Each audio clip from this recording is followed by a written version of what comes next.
right, I think we're ready. I know there's a few more coming a little late, but we'll just let them sneak in and sit. So welcome Zoom and welcome room. So, and the peanut gallery in the back. And you're welcome to join us more if you'd like to. Put chairs up. That's like one. Sure. Yeah. All right. So this is a exciting morning because we're doing something a little different. We have a panel discussion for the first time. So that's awesome because I don't have to talk for 10 minutes by myself. So that makes me happy. So I want to say a little bit about the panelists. I'm going to do a full introduction later, but the theme today is called Leading with Love. And that just happens to be part of the Love Has a Home mission statement. We had a board meeting recently and we just re-looked at our mission and ended up coming up with a new one. And the mission statement now is building compassionate, peaceful communities by leading with love. And here we are, a passionate, peaceful community. So we are actually doing what we said we were going to do. And we're not just a community in person, we're a virtual community as well. So I'm going to do my best to look at you and look at them. So if I forget where I am, You're here. I'm here and I'm in there. It's definitely strange. So yeah, so that was the insight into this theme. And while I was thinking about it, I thought about my friend Darby, who's here. She's writing a book right now, and I'm very honored to be a participant in this book that she'll talk about a little bit later. And what I wrote, I titled it Leading with Love.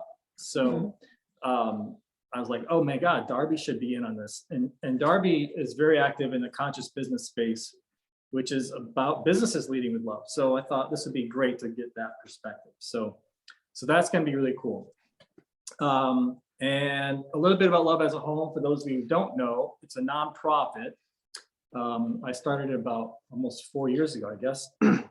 And we actually lease the space that we're sitting in right here so that we can actually have events and do things that basically, we can put action into our mission.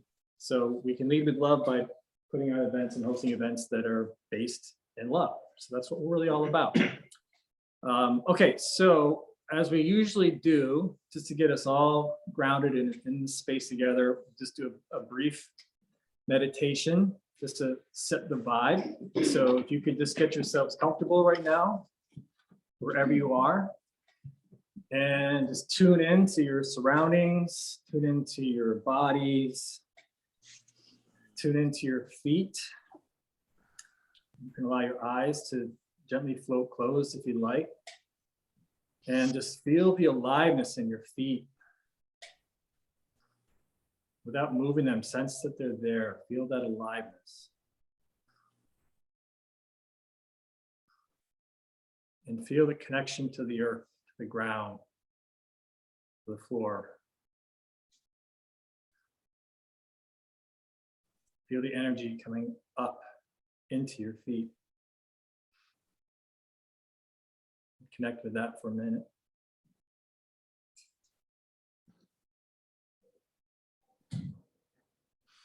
And just gradually bring your awareness from your feet slowly up your legs. Just feel the energy in your body. Let it rise up into your torso. Imagine it filling you with this healing energy.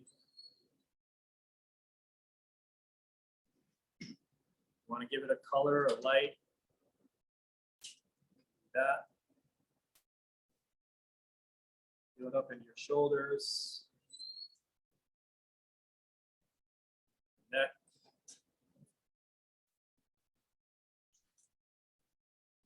your head,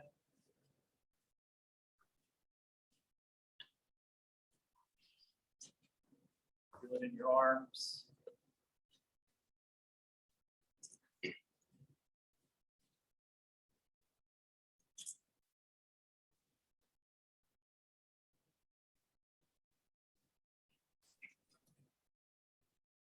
sense the aliveness in your whole body.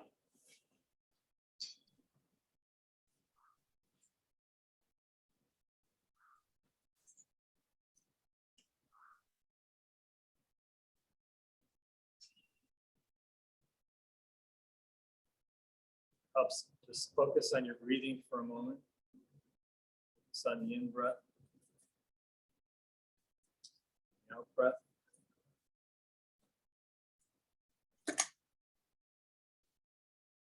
Take you inside.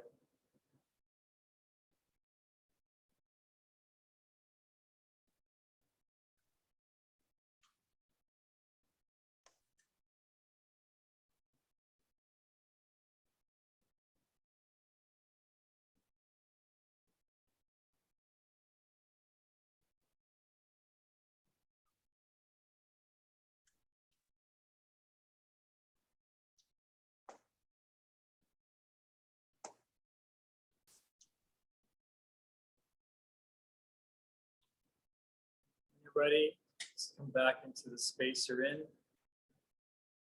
Wiggle your toes around. Back to your space.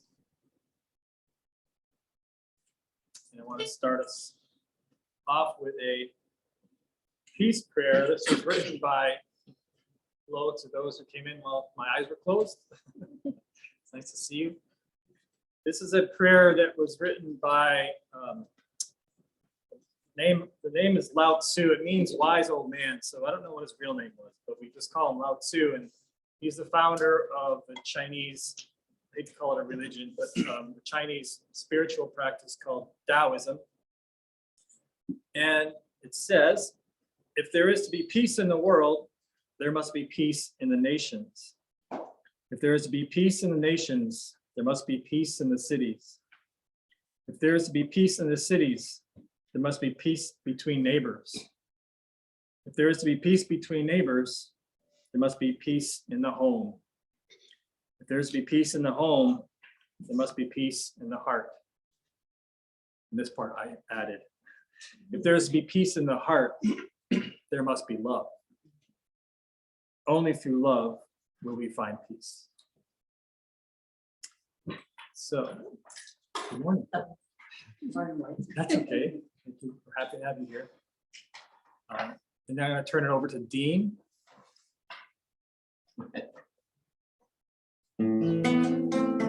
Hello, everybody. Good to see you all. So, I've become good friends with Bill and Andrew over the last couple of years, and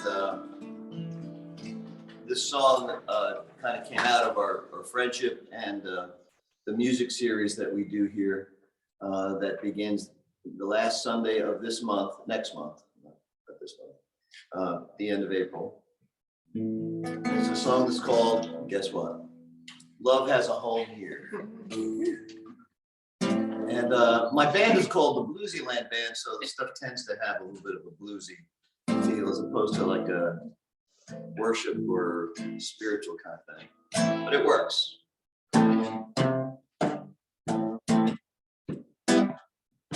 You can tap your toes, fingers.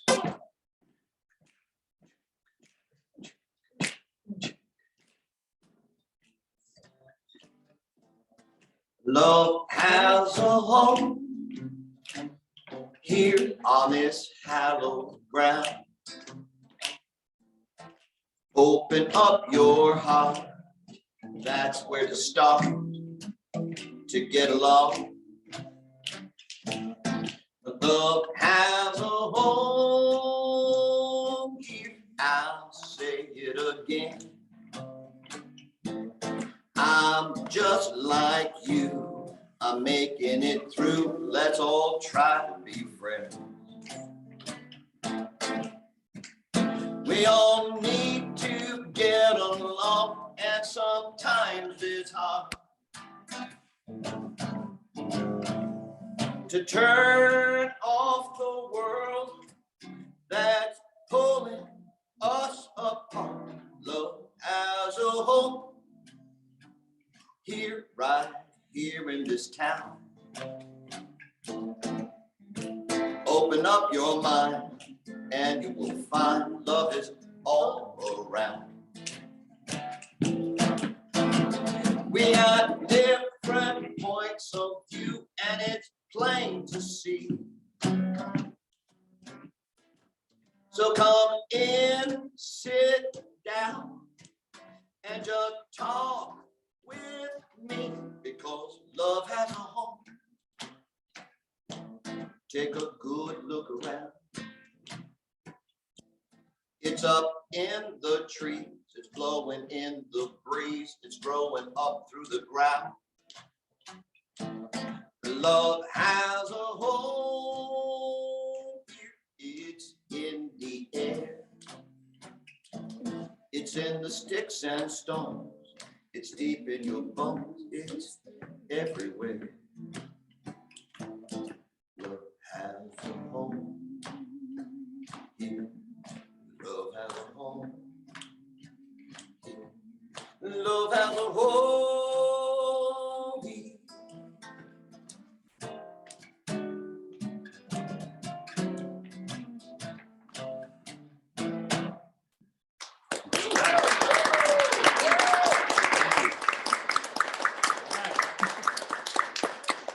Our theme song. That's great. So I would like to now introduce our panelists. And I will start here on my right. Andrea Aladola is a Love as a Home board director. She's been a part of this space for a couple of years now. Couple hundred. So it seems like. Kelly Petro is our secretary. She's also been part of this place for a long time. So this is like the fabric of Sticks and Stones. And Will Diaz over here is our newest member to the board. Will, he's also the founder of the Connecticut Love Army. So we have an army behind us to succeed in our mission. And on Zoom, we have Darby Hobbs. Darby, say hello. And I'd like to introduce Darby. She's new to this group, and I don't think anybody has actually met Darby besides me. So Darby, there's a lot to say about Darby. So I had to trim. Say it briefly, Okay. yes.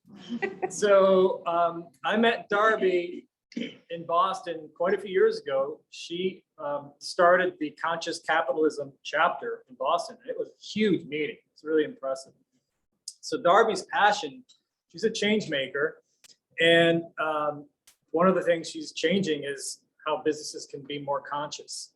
It's not all about profit. There's also purpose. There's also things like don't destroy the earth. That's important to everybody here. So some of the other things that she does, she started, other than starting the Boston chapter, she's working on a book, Aligning Hearts, Minds, and Wallets, Reshaping Capitalism for the Greater Global Good. There are 48 global contributors, and including me, I'm very honored to say. So that's very exciting. I can't wait for that to roll out soon. She's created, developed, and managed change in many very large organizations, too many to list. She's mentored numerous MBA entrepreneurial students, taught courses on entrepreneurship at Boston University, recently launched her first children's book, Hockey Island, speaking of love, peace, freedom, spirit, kindness, and simplicity. All stuff that we're very much in line with here. So I invited Darby to speak about leading with love from more of the business side of things, because they can really help move things, move the needle as well. We don't want to be constantly, fighting with businesses. We want them to be partners with us in this very much needed mission that we're on. So I thought I would just throw a question out to the board, and I like to begin with the end in mind. It's from Stephen Covey, who taught the 7 principles of highly effective people. And one of those is begin with the end in mind, which begs the question, why? Why is this our mission? What's the end goal for this idea of leading with love? What's in it for us? What's in it for everybody, for the world? So whoever wants to start with that one. I can say a little about that.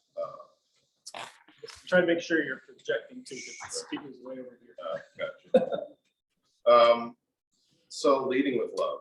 Why leading with love? I feel like we want to, and I think when we were working out the mission around love as a home here, one of the tenets was around responding with love, right? And so if we respond with love, that's a beautiful thing. We can all agree upon that, I think. But if we start with love, there's no need to think about responding with love. We're already there. And so I feel like with business, with community, any of these things, leading with love is always going to, it's like playing with loaded dice, right? It's like playing with a stacked deck. Not to incorporate anything negative around gambling, but it's, we're starting out with an advantage. So I feel like leading with love is the way to do anything in life, whether it be business or connecting with community or, with family. So those are my thoughts on it. Thank you, Will. Darby, do you want to jump in? Yeah, sure. Thank you. And it's really an honor and a pleasure to be with everyone this morning. I've heard so much about this group from Bill, and it's wonderful to not only see the location, but to see a lot of your faces. So thank you. I think, yes, in writing the book, I have to say, I've gone through my own spiritual awakening in terms of love, but also where my awareness was in terms of who I am as an individual, but then also how we interact in the world. And there's a number of people that have written into the heart gallery of the book. There's 3 galleries, heart, mind, and wallet galleries. And Bill's pieces in the beginning is in our introduction. But in going through that, we show how you come into yourself and you come into your own awareness of where you are in life. Are you focused on yourself? Are you focused outward? If you're focused outward, are you comfortable sharing and being love? And if you are in love with yourself, then it is easier for you to show and accept love around you. And I think as a society, we've lost that connection. And then when you layer that into business, it gets even more tethered. It becomes stretches even further apart because people don't equate love, that 4-letter word, in business. However, if you break down love and the components of love, which I'm sure we'll talk about as we go through this, you can absolutely do that. Compassion, caring, kindness, consideration, respect. I mean, lots of, words come to mind. So I think it has to start with ourselves first and how we feel about ourselves, and then how we can then just very easily engage in that way with others. And I have found that transformation in myself, not that I wasn't wired for that, but through the book, I realized how far afield I had come in terms of the business groups that I had been in, the people I interacted with, who I really have moved out of my life to make room for people like yourselves and others that get this concept and want to live a loving, peaceful existence in life. So anyway, hope that makes sense. Yeah, thank you. Let me take a panelist, and then I'm going to ask anyone from the let's say audience, but whatever you are. Our guests. The room. Yeah. You too?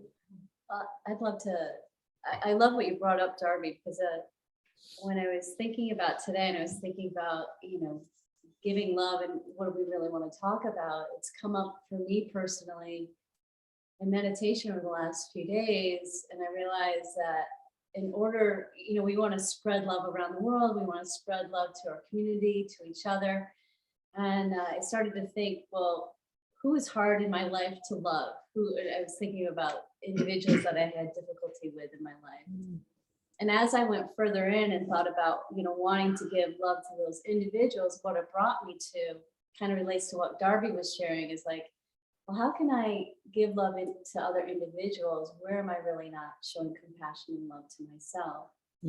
So I think that a lot of times we equate, well, we need to give out love in the world, and it really does start within. It starts with self-love, that deep developing that self-compassion inside, so that we can be an open, easy conduit for love, for loving others, for giving love genuinely from the heart to others. Because if we're hard or difficult on ourselves, or impatient with ourselves, or angry with ourselves, or judging ourselves, how can we then expect to lead in love towards others? So really leading with love really begins in our own souls, in our own hearts, and in our own lives. And then I think it's a very natural flow, much more of a natural flow, instead of forcing, I'm going to love this person that maybe you think is difficult to love, or I'm going to give love in this area. It flows out more naturally when we deeply love ourselves, and we get better and better at forgiving ourselves or caring for ourselves. That can just flow more easily from there. So I love that you brought that up, Darby, because that's one of the big things that's coming up for me today. Yeah, I want to throw a question out, because we've been talking about self-love, and the question is, who is the self? So who is the self that we're loving? Is it the little self that's the personality ego? Or is it the higher self, which is connected with everything, the divine self? If it's the latter, if it's the oneness, then how does that change how we think about loving ourselves? Because if we're really loving, if we're not loving just the ego personality thing, which isn't necessarily our true core self, loving the big self, the higher self, are we really loving everybody simultaneously? Like, if there's only one, who is it that we're loving? So by loving ourselves, it really is actually loving everybody, if that's in fact the self that you're loving. So it's just a throw a bigger question out there. When you think about loving yourself, think like, well, who is the self? Who am I loving? Just something to ponder, because it's one of those existential questions that no one has a real answer for. But I read that recently. I was like, wow, that's interesting to think about. So I just want to share that insight that has actually fairly recently popped into my being. Actually, Bill, just to add to that, it's funny that you bring that up, because I've had a book, Your Soul's Signature by Panache Desai. I don't know if I'm pronouncing it correctly. I've had it for quite a few years, and I finally took it off the bookshelf to read this week. Obviously spirit must have, driven me there. I don't know if any of you have read it, but he talks about, as you work through fear and guilt and shame and all those emotions that come up, and anger, that when you realize you're forgiving yourself, you're forgiving everyone. It's a divinity with everyone. And so you get to that point where it's not your ego, it's your higher self, but that through that process, you are in effect connecting with others that are going through the same struggle, and collectively, you're working on that. And I found that to be really interesting. Was a different perspective for me. So it's interesting that you brought it up. Maybe that's why I was supposed to pull the book off the shelf this week. I don't know. Maybe, you never know. Anybody out there? Yes, Mark. What I really like about Love Has a Home is that home has a physical presence. And Ram Dass said, I am loving awareness, which makes love more of an idea. my teacher, my chief home teacher says, I am a great big body of love, which gives it an embodied feeling. So I think there's awareness of love, there's presence of love, there's an embodiment of love. Right? So love as a home feels like an embodied kind of love, which I think is more grounded in presence for the earth. So I like that. Yeah, thank you. And the other cool thing about love as a home here is wherever you are. So you could stake a sign out in front of your house, like love as a home here, but then you can have, you know, a doormat, love as a home here, and then you can have whatever on your pillow embroidered love as a home here, and then you can have a t-shirt, love as a home here. See, you can buy a lot of our stuff. So love is everywhere. We're gonna just pepper the whole world with products. That's the Can't help answer. it. Truly was my thinking, like I'm just gonna cover the whole world in this message. But anyway, so thank you, Mark, for bringing up that commercial opportunity. Anybody else while I plug in my phone because it's gonna die?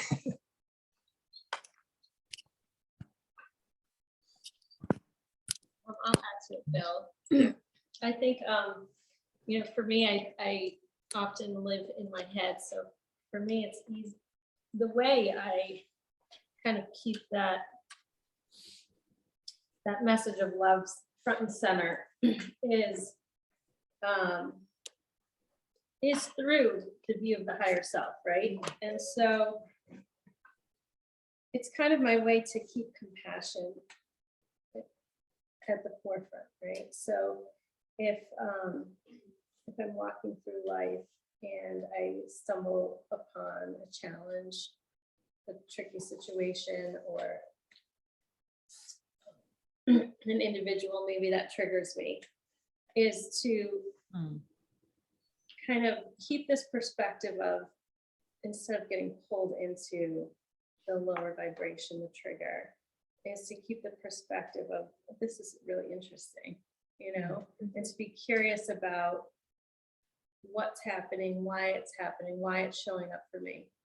And so if I keep this perspective of, this is interesting, I'm staying open to learning and understanding and growing and having an opportunity for compassion. And so when I keep this perspective of, that's interesting, what I can do is kind of, it goes through this phase of first separation, right? Of like, that's interesting, that Bill's triggering me right now. Never happens. Never. And suddenly you get insight about the wound, and when the wound surfaces, there's compassion, right? It's like, Right. what's bubbling under the surface. And to do that inwardly too, to say like, wow, I'm so triggered right now. That's interesting. And to have compassion for myself by not judging it, right? And being open to understanding why it's there. To be able to have this other perspective of why, oh, this is because of X, Y, and Z. And there's always a story why this energy is showing up. And usually the story is buried in hurt or trauma or something from the past. And when you can understand those triggering emotions, those triggering people from that perspective, and knowing that there's hurt there, it's like you can't help but have compassion. And then say, wow, this was put before me for a reason. I was meant to learn this moment of compassion. I was meant to learn to have compassion for myself. And there's like this softening that happens, right? And that softening is really where kind of love settles in. I think love is like an oversimplified term of something all-encompassing, which is all the words that we played with when we were coming up with the mission statement. You know, the compassion, the forgiveness, the self-love, yeah, the kindness, that softness. And so if we stay in that place of open curiosity and try to see things from a higher perspective, we're allowing this opportunity for this softening, this compassion, and then we're kind of on this level playing field to say, oh, wow, we really are one, because you have this hurt under you, and I can relate to that, because I've been there too. And I think it kind of, like I said, it starts with this like separation of like viewing it from this higher perspective, and there's a softening, and then this compassion and oneness. So I think it's to answer your question, in my opinion, it's both, right? We're loving the higher self and the ego self, Yes. all in one, to kind of integrate this idea of oneness, both for the self and then. Nice. Yeah, I'm gonna shift a little bit, and it's like a segue, because it's sort of like what you can do, like Yeah. sort of action. So I want to shift a little bit about like what are some things that we can do to put this idea of leading with love into action. And Darby, I'd love to throw it back to you to talk a little bit about what some businesses, some examples of businesses that lead with love. Like, what does that look like in the business world exactly? Well, it's interesting, when you first posed this, I kind of answered you and said, well, depends how we look at definition of love, right? And, a lot of companies today are using terms of social responsibility, or, they're being environmentally, sound. They're changing their board mix to be, obviously male and female and so forth. But really the essence of love of what we just talked about, does that exist in businesses today? And there are pieces of it, yes. There are some commercially driven companies, meaning that are traded, that are on the exchanges, that are not privately held, like, Salesforce, like Kind Snacks, which was recently sold to Mars. You look at the development of Kind Snacks, the Kind bars, and he called it Kind because his message is, I want you to be kind to each other. And that was grown from his father, who was unfortunately in a concentration camp as a child. And so, if you get the mission behind an entrepreneur's drive for what they want to bring in harmony in life, then yes, there is love. In Salesforce, certainly, Mark Benioff is very much into the issue of fairness and leaders that have to improve the state of the world. It's not just the bottom line. And so he probably goes about it in a way that fosters that love. John McKay, the CEO, chairman of Whole Foods, wrote a second book on conscious leadership, where he talks about love in the workplace, but it's not romantic love. It's all the things that we've talked about. It's compassion, it's forgiveness, it's kindness. And so it starts at the top. You've got to have a management team and a mindset, just like what you're doing in your mission statement. It's got to start at the top and then trickle down. But what I think is interesting, and I mentioned this to Bill, I said, one of the things that I've struggled with, not only in teaching at universities, but also working with teams of students, business school, and I'm an MBA grad, they don't talk about love. They don't teach compassion. And it came up actually in one conversation with Bridgewater State. One of the trustees of the board turned to me, because I was working with the students on an impact fund. And he said, well, this is great that we've got a fund that's going to be impactful, into the world. But he goes, how can we teach compassion in our school of business? And I literally burst out laughing. And then he said, I really want to teach love. And I said, well, God bless you, because that's not a mainstay. And actually, Jeff Weiner, the CEO of LinkedIn, I'll read you a quote. He said, we need to expand the world's collective wisdom, share and bind humanity. And that came from The Art of Happiness. But he said, but now we need to take it to the next level. How do we teach compassion in our business schools as a potential starter? So again, it starts at that root. How are we going to be influencing that? There are other companies like Grayston Bakery. I don't know if any of you have heard of them, out of Yonkers. It was started by a Buddhist monk Back in the 80s, he befriended Ben and Jerry's, Ben and Jerry's ice cream. And that's how he got his start, because Ben and Jerry wanted to put his brownies in their ice cream. And so they, created a relationship. But the company's founded mission is they will hire anybody. They don't ask you where you came from. You can come off the street. You can come straight out of prison. It doesn't matter. They don't ask any questions. They hire you. They train you. If you have nowhere to live, they'll find you a place to live. And so the organization has grown beyond just the bakery. It's a .org, if you will, and it also provides housing and education and scholarships. And so they've really grown under the current management. That's love, right? And there are other consulting firms and different groups. I know a big one that Raj Sisodia talks about is, I've got to make sure I get the name right, the Barry Waymiller out of Ohio, and they're a privately held firm. So have we seen it really come into publicly traded organizations? Not so much. Excuse me. The B Corp movement is allowing a lot of this to happen. And some of the B Corps are being acquired. The question is whether culturally what they founded in that B Corp mindset will continue in the corporate mindset. It really is, it's a work in progress. And I think the work that we all are doing can begin to change that dialogue. But I've, like I said, gone through this spiritual awakening and still processing.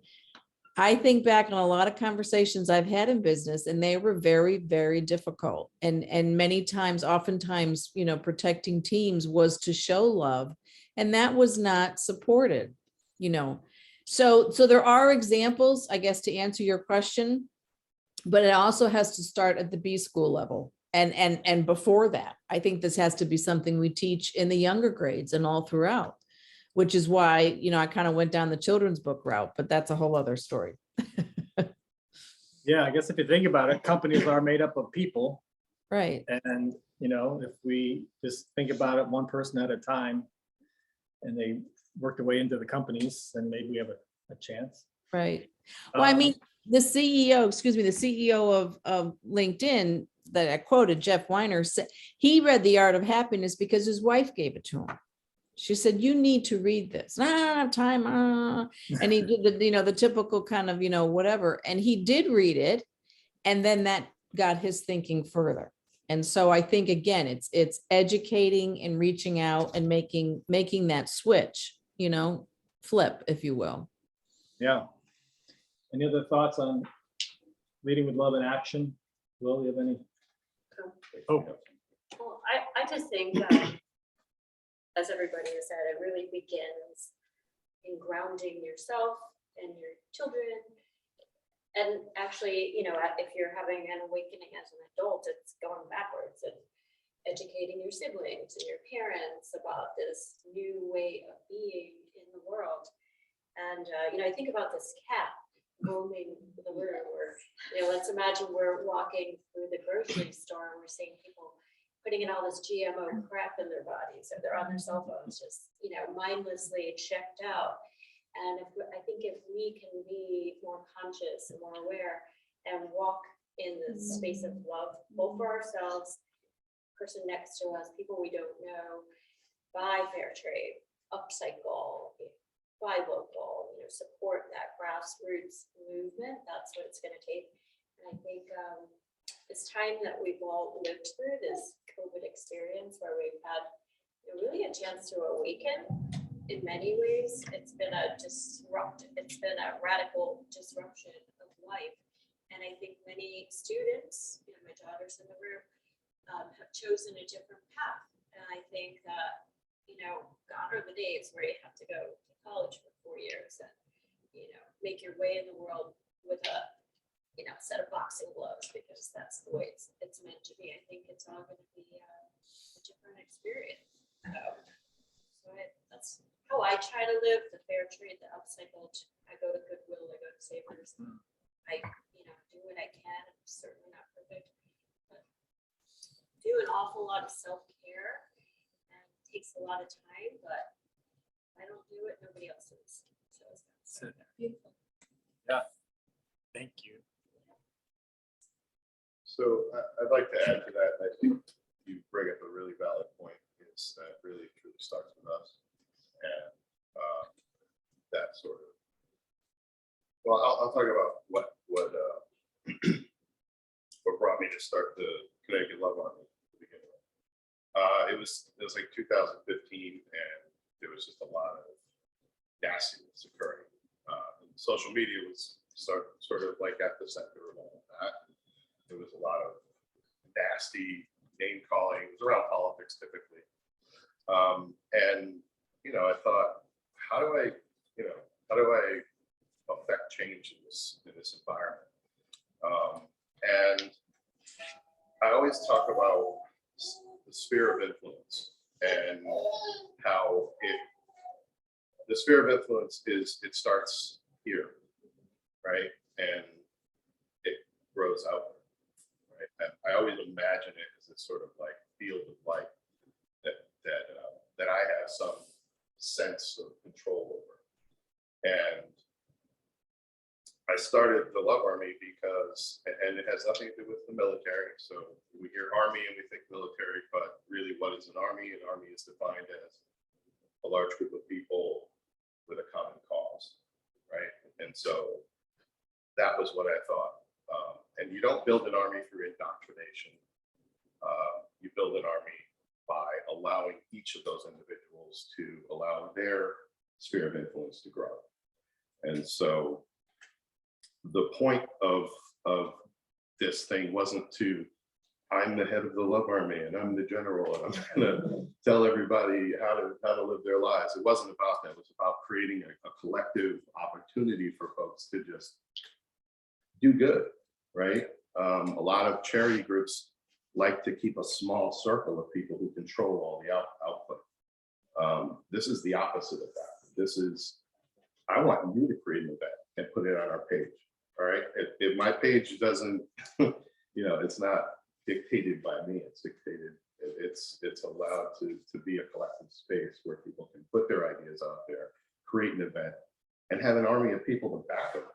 So that was kind of the idea, was to give everyone their own sphere of influence and allow that to sort of collectively grow. It started in 2015, and there was like, when I put the page up, there was about 200 people that signed up right away.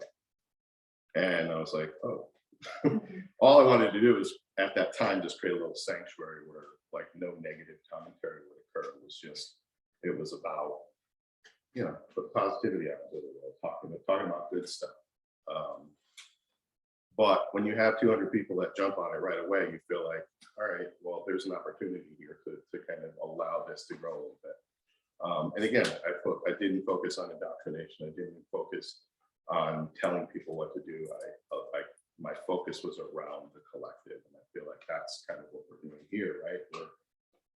We're up here in these chairs, but we're no more important to this than any of you in your chairs. So,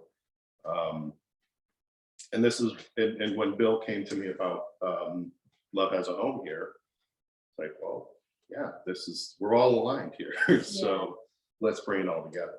So that's, and I feel like this is just going to grow more and more and more and more. And again, each of you has your own sphere of influence, and we just want it to grow and intermingle with one another. So I don't know. I think action starts with ourselves and understanding that the sphere of influence is here and not out there somewhere. You can't, you can affect change by indoctrinating, you certainly can, but it typically doesn't turn out well. So we all want our sovereignty in that space. So Thank you.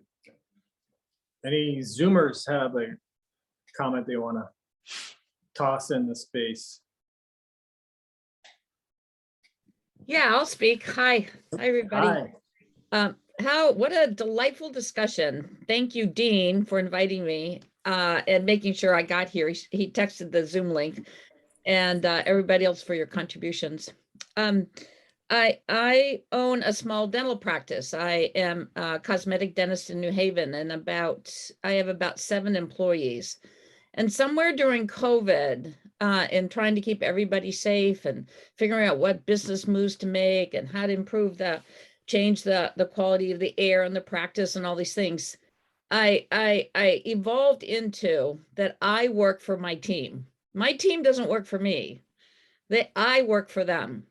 And it's changed me into a more compassionate boss, owner anyway. I'm definitely the owner.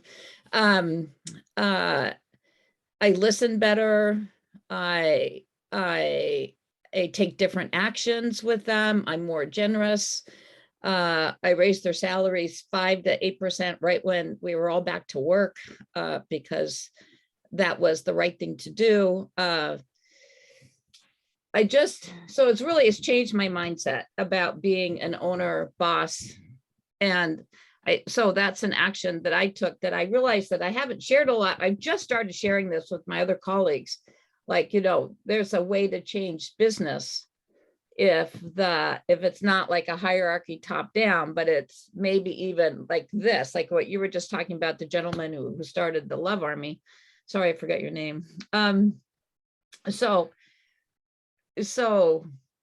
this idea that it begins where we are, it's so true, and then Bill, you talking about having the end in sight. One of my favorite quotes of all time is Michelangelo finding a piece of block, and then he chipped away what wasn't David, right? Just chipping away. So maybe life is about letting go of the things that isn't love, that aren't peace, that aren't the expression in ourselves of being connected and being, I don't know, connected is probably the best word, but being peaceful and loving and just like, we are one. Maybe life's about letting go of when we're not. Yeah. Yeah, it's really great. Absolutely. Thank you. Mhm. Beautiful. What's the name of the Michelangelo book? It was just a quote. It just this describes how he created his sculptures. Oh, I thought she said she had it in. Is there a book that you read, Summer? Well, there is a book called The Agony and the Ecstasy, I think by Leon Uris. It is the story of Michelangelo. It's a biography, but it's like he searched and he searched and he searched. He must have searched for like 9 or 10 months to find the perfect piece of marble. And it was a discarded piece of marble that some other sculptor in the 1500s in Florence had discarded. And he looked at it and he saw David in this piece of marble. And so all he had to do was chip away. And if you've seen David is like 8 feet tall. He's a huge, huge, breathtaking sculpture in Florence. And then you think that it was all inside this piece of marble, and all he did was chip away. Like I chipped away what wasn't David. Yeah. Like maybe the fulfillment of our lives is already there, and we're just chipping Yeah. away what isn't that fulfillment. You just hit some truth right there. Beautiful. We're already everything we need, and it's peeling the layers like an onion. It's chipping away the marble. It's however you want to describe it. Yeah. So every week or every time we do the service, when you give me a brief snippet of what the service is going to be around, I have to come up with a song or two. And it always takes me on this really fun scavenger hunt. And sometimes, like today, I didn't know what song I was going to do until I got here. But so you said it's about love. Well, I went into my database of all the songs I do, the 1,500 songs, and put love in almost every song that was about love. But so many different kinds of love. Yeah. And I remember reading years ago that in the English language, the word love, covers lots of stuff, but other languages have many different types of definitions of love. And softening is definitely one of them, But there's other kinds of love that aren't about softening either. It's about choice, about choosing. And so one of the songs that I came across was a song called The Broken Ones.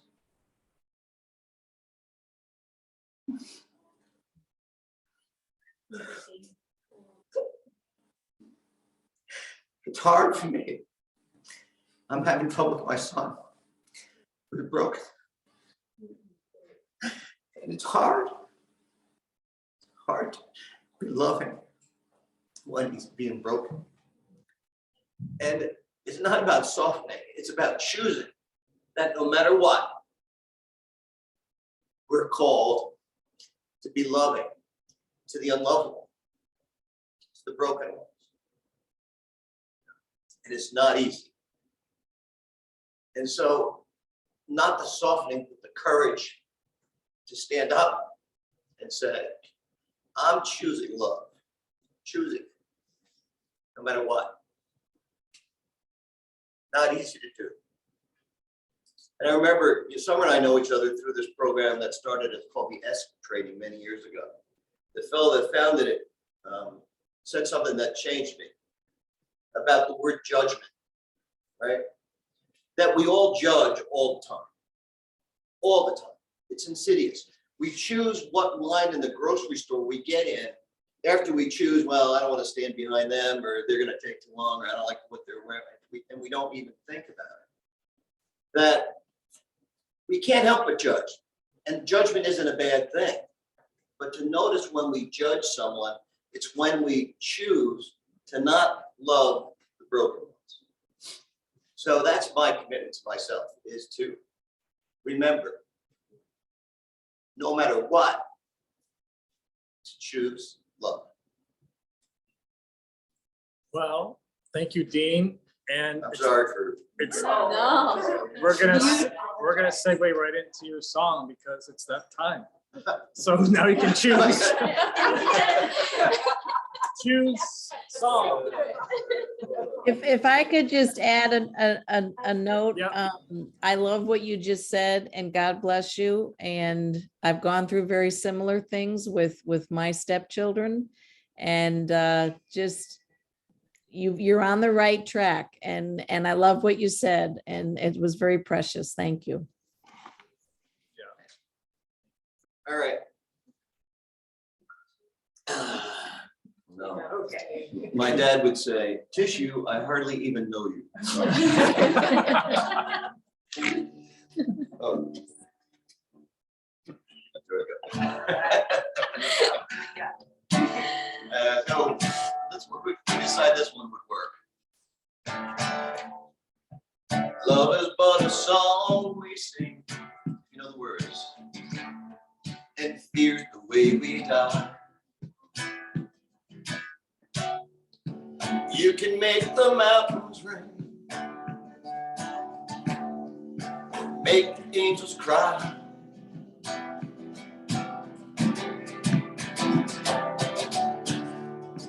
Though the bird is on the wing, and you may not know why.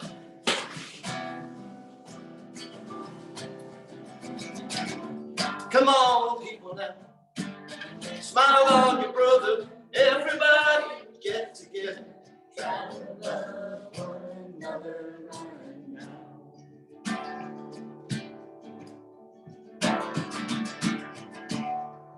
Some will come and some will go, and sure will pass. When the one that left us here turns for us last.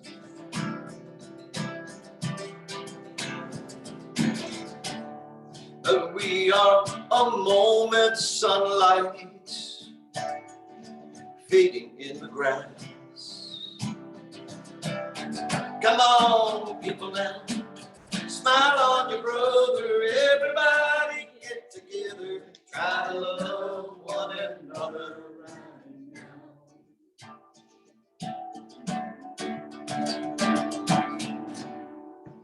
If you hear the song I sing, then you will understand.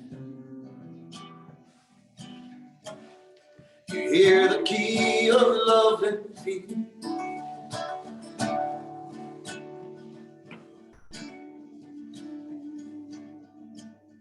It's trembling.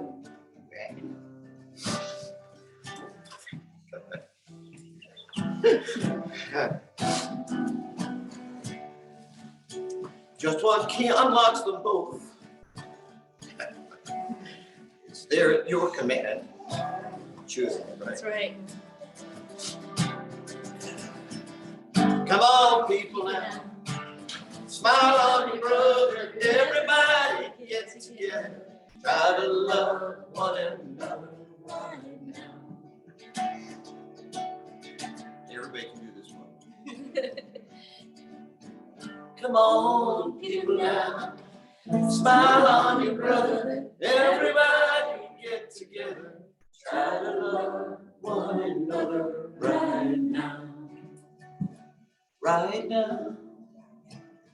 Right now.